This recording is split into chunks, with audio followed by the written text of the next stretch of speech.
So, Michael, I want to throw a couple of quotes at you too to set up our conversation here. The first one is I think there was George Orwell who wrote that to tell the truth in a time of universal deceit is a revolutionary act. Well, that's something that you're in the process of doing about as publicly as you can possibly go.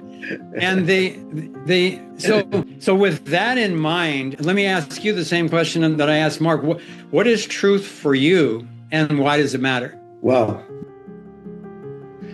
What is the truth for me, and why does it matter? The truth for me takes a deep sense of curiosity to be open and willing to take the time to find and seek as great of a truth as we at this human level can experience. And why it's important is because when you know what the truth is, you can accept it, you can deal with it, you can change it if it's creating a reality that's not good. But if you don't know the truth, you're enslaved into or manipulated into acting and behaving a way that is contradictory to your core values, your principles of love, life, etc. So it's extremely important is to find the truth and live in the truth. Leandro, make a note of that one for a clip for social media. That was beautifully said. But you guys touched on some really important things that we with rebellious truths, which is interesting how you find that's exactly how we came up with the name Rebellious Truths. Because Chris and I, we came up with that name because we felt that when the truth was known broadly, people would rebel against the lies and the things that have been hidden from them. Yeah. And it's only when you discover the truth that we can come together and begin to solve these immense challenges of our frontiers, our times. The slogan for Rebellious Truths was bringing the light to truth, seeking justice for all. Wow. And that was our slogan. And that's what this journey that I've been on for 15 years, knowingly, consciously, continues to move towards.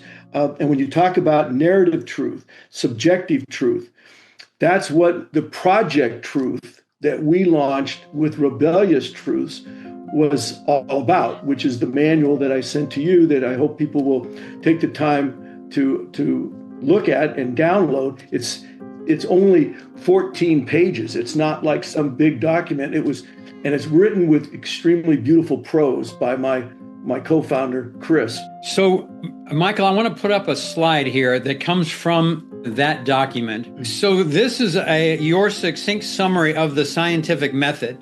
So I'd love it if you would talk about the scientific method and how you and your colleagues have been applying that into social and economic and political realms.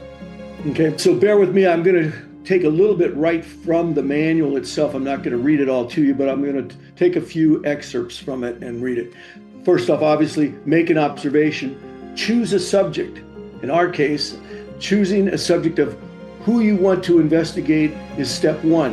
It could be something of a person, a group, etc. Maybe you don't trust your elected representative or local news station that says they're going green or giving American jobs or putting America first or whatever it is. But pick a subject. Ask a question. Do you have a suspicion that the person or institution, whatever, is spinning it with an ideological agenda?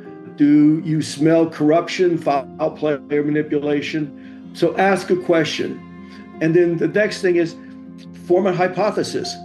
And this part is a bit tricky, so I'm going to go right from what we wrote about it. Once you decide on a subject, you must direct your investigation with an overarching question. We think blank is corrupted by blank lobbying industry, or this blank news network is manipulated by this blank issue. The reality is your internal biases and beliefs will probably guide your thinking into wanting to investigate and subsequently guide your truth-seeking.